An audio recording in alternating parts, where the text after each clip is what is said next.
আবার লাইন জ্বলে না, এই দুটো লাইন আছে তো, মেন লাইন তো এই দুটা। অবশ্যই দেখবে ফানি ভিডিও, ভয় নেবে না। এই ওটা টাচ করলে মারা যাবি, ওটাতে কারেন্ট আছে।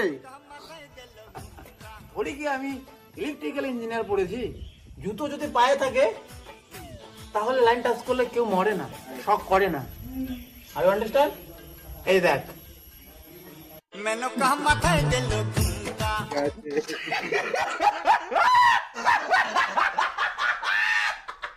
আমার আর এই কষ্ট সহ্য হচ্ছে না, আমি গেলাম। কি থেকে কি হয়ে গেল ভাই, দুনিয়া ছেড়ে চলে গেলি ভাই। এই চিন্তা করো না, ওকে আমি বাঁচাতে পারি। কি করে বাঁচে বা? সরো ওটা থেকে, সরো সরো, আমি বাঁচাবো।